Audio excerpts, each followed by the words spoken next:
बिहार विधानसभा चुनाव से पहले आज बोधगया की धरती से पीएम मोदी ने बिहार को करोड़ों रुपए के विकास कार्यों की सौगात दी। एसआईआर को लेकर नए संविधान संशोधन तक हर मुद्दे पर प्रधानमंत्री ने विपक्ष को आड़े हाथों लिया। रिपोर्ट देखिए। गया नहीं, गया जी कहा जाए। 12,000 करोड़ रुपए की परियोजनाओं का लोकार्पण या शिलान्यास हुआ है। लालटेन राज में एक क्षेत्र लाल आतंक से जकड़ा हुआ था। लालटेन वालों ने पूरे बिहार के भविष्य को अंधेरे में धकेल दिया था। देश का भविष्य घुसपैठियों को नहीं तय करने देंगे। बिहार विधानसभा चुनाव के पहले आज बोधगया की धरती से पीएम मोदी ने बिहार को करोड़ों रुपए के विकास कार्यों की सौगात दी। एक साथ कई विकास परियोजनाओं का उद्घाटन और शिलान्यास कर पीएम मोदी ने बिहार के इंफ्रास्ट्रक्चर, बिजली, स्वास्थ्य और कनेक्टिविटी को नई रफ्तार दी। बक्सर में 6,880 करोड़ की 660 मेगावाट बिजली परियोजना का उद्घाटन, मुजफ्फरपुर में होमी भाभा कैंसर अस्पताल और अनुसंधान केंद्र का शुभारंभ किया। मुंगेर में नमामि गंगे के तहत 520 करोड़ के सीवरेज ट्रीटमेंट प्लांट की सौगात दी। मुंगेर में 1,260 करोड़ की बुनियादी परियोजनाओं का शिलान्यास किया। दिल्ली अमृत भारत एक्सप्रेस, वैशाली कोडरमा बौद्ध सर्किट ट्रेन की सौगात दी। पीएम आवास योजना के 16,000 से अधिक लाभार्थियों को घर का तोहफा दिया। मोकामा में गंगा नदी पर 1.8 किलोमीटर लंबे औटा सिमरिया पुल का उद्घाटन किया। इसके बाद पीएम मोदी ने आरजेडी और कांग्रेस पार्टी पर बड़ा हमला बोला। पीएम मोदी ने कहा, आरजेडी ने बिहार के लोगों को केवल वोट बैंक समझा, बिहार के लोगों को लूट कर अपनी तिजोरियों को भरने का काम किया। कितनी पीढ़ियों को इन लोगों ने बिहार से पलायन के लिए मजबूर कर दिया था। साथियों, बिहार के लोगों को आरजेडी और उनके साथी सिर्फ अपना वोट बैंक मानते हैं।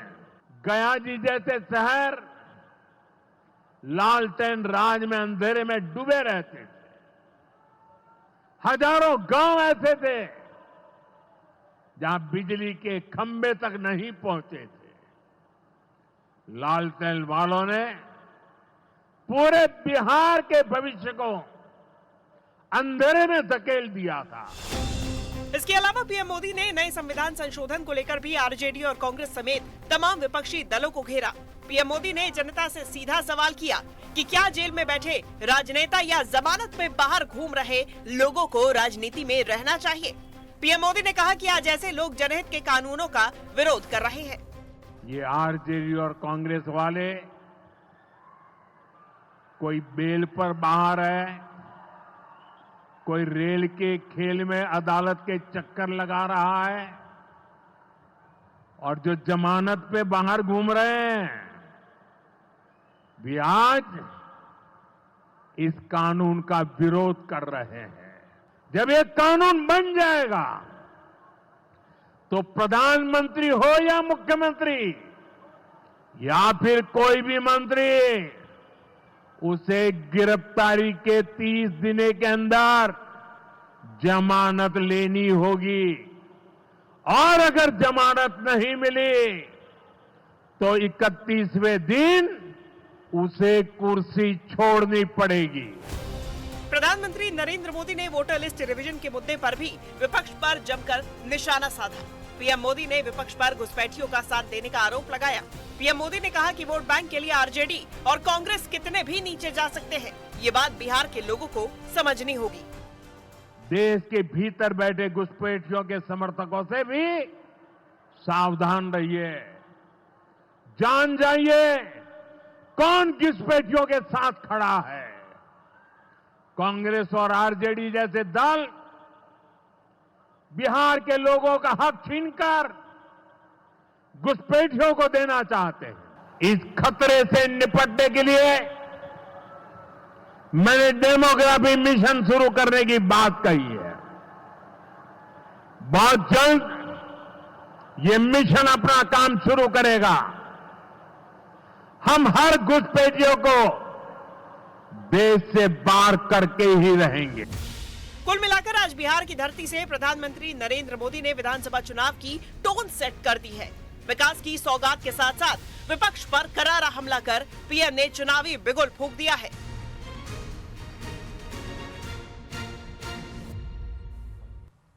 एनसीआर में आवारा कुत्तों के मामले को लेकर के कुत्ता प्रेमियों की जीत हो गई है। सुप्रीम कोर्ट ने पकड़े गए आवारा कुत्तों को टीका लगाकर वापस उस इलाके में छोड़ने के आदेश दिए जहां से उनको पकड़ा गया था। सुप्रीम कोर्ट ने आवारा कुत्तों को शेल्टर होम भेजने वाले अपने ही आदेश में संशोधन किया। सुप्रीम कोर्ट ने कुछ बातों को सख्ती से लागू करने के भी आदेश दिए हैं। रिपोर्ट देखिए। आवारा कुत्तों पर सुप्रीम कोर्ट का बड़ा फैसला। सुप्रीम कोर्ट का फैसला, शेल्टर होम भेजे गए कुत्ते छोड़े जाएंगे। आवारा कुत्तों के मुद्दे पर सुप्रीम कोर्ट का अहम फैसला सामने आया। जस्टिस विक्रम नाथ की अगुवाई में 3 जजों की पीठ के फैसले के मुताबिक जिन कुत्तों को पकड़ा गया है उन्हें नसबंदी और टीकाकरण के बाद ही छोड़ा जाना चाहिए, सिवाय उन कुत्तों के जो रेबीज से संक्रमित हैं या जिनका व्यवहार आक्रामक है। इसके साथ ही सुप्रीम कोर्ट ने 11 अगस्त को उस निर्देश पर रोक लगा दी है जिसमें कहा गया था कि जिन आवारा कुत्तों को पकड़ा गया है उन्हें छोड़ा नहीं जाना चाहिए। आज का ऑर्डर बहुत ही बैलेंस्ड है, जिसमें जो मेन डिस्टर्बिंग एलिमेंट था कि आप कुत्तों को उठाओगे, न्यूट्र करोगे, वैक्सीनेट करोगे, जो हम पहले भी करते थे एबीसी रूल के तहत, पर छोड़ोगे नहीं। बट आज इस ऑर्डर में बोला है नहीं, they have to be released back into the society. अब आपको तफसील से बताते हैं कि सुप्रीम कोर्ट ने अपने फैसले में क्या कहा। नसबंदी और टीकाकरण के बाद छोड़े जाएं कुत्ते, रेबीज संक्रमित और हिंसक कुत्ते नहीं छोड़े जाएं। इसके साथ ही सुप्रीम कोर्ट ने कहा कि सार्वजनिक जगहों पर कुत्तों को खाना देने पर बैन है।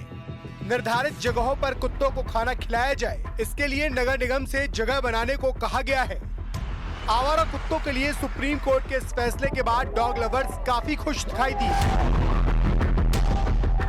बहुत ज़्यादा खुश हूँ सुप्रीम कोर्ट के इस डिसीजन से। उन्होंने बहुत सही डिसीजन लिया है। बिल्कुल जीत तो है, क्योंकि 10 दिन से हम लोगों ने इतनी पेट्रोलिंग की है, रात भर हम लोग ठीक से सो नहीं पाए हैं। कि जो भी डिसीजन हुआ वो हमारे फेवर में हुआ, हमारे बच्चों के फेवर में हुआ। देश में सबसे ईमानदार अगर है तो यही है कुत्ता, और हमको बहुत तरह से देखभाल करते हैं। यही नहीं, सुप्रीम कोर्ट ने दिल्ली एनसीआर की तर्ज पर देश भर के तमाम राज्यों और केंद्र शासित प्रदेशों को नोटिस जारी कर इस मामले में राष्ट्रीय नीति बनाने, यानी राष्ट्रीय स्तर पर इस मामले में एक ठोस और नियम कानून बनाने के निर्देश भी दिए हैं। सुप्रीम कोर्ट के इस फैसले का पीपल फॉर एनिमल्स के अध्यक्ष बीजेपी नेता मेनका गांधी और उनकी बहन ने स्वागत किया। मैं बहुत खुश हूँ और मैं धन्यवाद देती हूँ सुप्रीम कोर्ट को। तो वो जो 20 कुत्ते आएंगे आपकी कॉलोनी में, जाहिर है कि वो काटेंगे, क्योंकि वो खुद दुखी हैं, वो नहीं जानते खाना कहाँ है, वो तंग ही हैं, तो वो घबरा गए हैं। घबराहट में इंसान भी तो काटता है। पहले जगह तो बनाइए। जब तक आपके ये सारे डेजिग्नेटेड जगह ही नहीं है, तो क्या आपका उद्देश्य तो ये नहीं है कि कुत्ते भूखे मरे जी। तो आप पहले सिस्टमैटिकली, साइंटिफिकली ये जगह चुनिए। ये एबीसी के रूल्स भी बोलते हैं कि डेजिग्नेटेड फीडिंग स्पॉट्स, मगर अभी तक किसी ने डेजिग्नेटेड फीडिंग स्पॉट्स बनाए नहीं, तो कुत्तों को क्या भूखा रखा जाए? उधर बीजेपी नेता विजय गोयल ने भी सुप्रीम कोर्ट के फैसले का स्वागत करते हुए कहा कि एमसीडी आवारा कुत्तों के लिए आश्रय गृह बनाने और उनकी नसबंदी का काम जारी रखेगी। जजमेंट के अंदर अपना कहा है कि किसी भी स्ट्रे डॉग्स को, आवारा कुत्तों को किसी भी सड़क के ऊपर या किसी भी अपार्टमेंट में या किसी सोसाइटी के अंदर किसी प्रकार से फीडिंग नहीं कराई जा सकेगी। उसके लिए जो एक सेंट्रल जो जगह बनेगी, केवल वहीं फीडिंग हो सकती है, ये नहीं यहां कहीं भी आप वो करें। इससे पहले सुप्रीम कोर्ट की 2 जजों की बेंच ने 11 अगस्त को डॉग बाइट्स और रेबीज के मामलों को देखते हुए सभी आवारा कुत्तों को दिल्ली एनसीआर के आवासीय क्षेत्रों से हटाकर शेल्टर होम भेजने का आदेश दिया था, जिसका डॉग लवर्स ने विरोध किया था। लेकिन अब सुप्रीम कोर्ट ने अपने फैसले में कहा है कि केवल बीमार और आक्रामक कुत्तों को ही शेल्टर होम में रखा जाएगा। तो प्रेमानंद महाराज किसी पहचान के मोहताज नहीं है। देश से लेकर विदेश तक के लोग वृंदावन के फेमस संत से मिलने के लिए पहुंचने लगे हैं और अपनी तमाम तरह की समस्याओं को लेकर सवाल भी पूछते हैं। इसका प्रेमानंद महाराज सहज तरीके से उत्तर भी देते हैं। और इसी बीच दो मुस्लिम भक्त उनसे मिलने के लिए पहुंचे, जिन्होंने कुछ ऐसा दावा किया। एक नर्मदापुरम का, दूसरा अरब कंट्री का बताया जा रहा है। ये रिपोर्ट देखिए।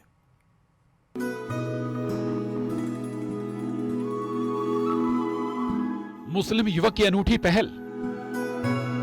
प्रेमानंद महाराज से मिला मुस्लिम युवक। किडनी डोनेट पेशकश, क्या है सच? अरब से आया मुस्लिम भक्त। प्रेमानंद महाराज सोशल मीडिया पर आजकल छाए रहते हैं। रील्स स्क्रॉल्स करने पर खुद ब खुद उनका वीडियो सामने आ जाता है। अब उनके भक्त का एक वीडियो वायरल हो रहा है, जिसमें वो दावा कर रहा है कि बाबा ने उसे एक अनोखी चीज दी। भक्त का दावा है कि संत प्रेमानंद ने उसे अच्छे खासे पैसे दिए और भी बहुत कुछ दिया। हालांकि भक्त का दावा सच है या झूठ, यह अभी पता नहीं चल सका है। शख्स ने कहा कि वो पेशे से एक वकील, लेक्चरर और सोशल एक्टिविस्ट हैं। उधर नर्मदापुरम के इटारसी के मुस्लिम युवक ने प्रेमानंद महाराज को किडनी डोनेट करने की पेशकश की है। आरिफ खान चिश्ती ने प्रेमानंद महाराज ग्रुप को मेल और व्हाट्सएप किया है। आरिफ ने लिखा है कि आप हिंदू मुस्लिम एकता के प्रतीक हैं, समाज में प्रेम शांति का संदेश देते हैं। मैं आपके स्वास्थ्य को लेकर चिंतित हूं। नफरती माहौल में आप जैसे संतों का मानव संसार में रहना जरूरी है। इसलिए ऐसे में आपकी स्वेच्छा से आपको अपनी एक किडनी डोनेट करना चाहता हूं। मेरे इस छोटे से उपहार को स्वीकार करें। मेरे द्वारा लगातार महाराज जी को देखा जा रहा था सोशल मीडिया पर, और मैंने देखा कि यार ये हिंदू मुस्लिम एकता के प्रतीक है और मोहब्बत का, भाईचारे का पैगाम दे रहे हैं। और फिर मुझे ज्ञात हुआ सोशल मीडिया के माध्यम से कि इनको कुछ किडनी प्रॉब्लम है या कुछ शारीरिक इनकी किडनी को लेके कुछ समस्याएं हैं। तो मैंने सोचा कि यार क्यों ना, जब इतना बड़ा महंत होके एक सनातन से इतने लाखों फॉलोवर्स के बीच में वो सर्वधर्म संभाव की जो है ना, मतलब एक यूनिटी को रख रहे हैं लाखों लोगों के सामने, तो मैंने सोचा फिर आरिफ खान चिश्ती रहे या ना रहे इससे फर्क नहीं पड़ता। ऐसे संत को जो हिंदुस्तान को यूनिटी प्रदान कराता हो, ऑक्सीजन प्रदान कराता हो, मोहब्बत की, गंगा जमुना तहजीब की सिर्फ बात ही नहीं करता हो, अपनी जिंदगी में उतार के लोगों में उसको प्रचार करता हो, बताता हो, तो ऐसे संत का रहना समाज में बहुत जरूरी है, जो भारत को जोड़ने का काम करते हैं। मेरी तुच्छ सी भेंट अगर महाराज जी स्वीकार कर लेते हैं तो बड़े अपने आप को गौरवशाली समझूंगा। और इस चैनल के माध्यम से भारतवासियों को संदेश देना चाहता हूँ, मानवता के लिए, हर एक रिलीजन्स के लिए वो तत्पर रहें, एक दूसरे के सेक्ट्स का, बिलीव्स का वो जो है ख्याल रखें, एक दूसरे की इज्जत करें, respect for each other. Arif का इस प्रकार का कदम वाकई कौमी एकता की मिसाल बनकर सामने आ रहा है। नर्मदापुरम से शैलेंद्र कौरव के साथ ब्यूरो रिपोर्ट, न्यूज़ 18। तो वहीं गणेशोत्सव को लेकर के प्रदेश भर में तैयारियां तेजी से चल रही हैं। बीकानेर में पाली से आए मूर्तिकार गणेश प्रतिमाओं को अंतिम रूप दे रहे हैं, जो लोगों को काफी आकर्षित कर रही है। रिपोर्ट देखिए।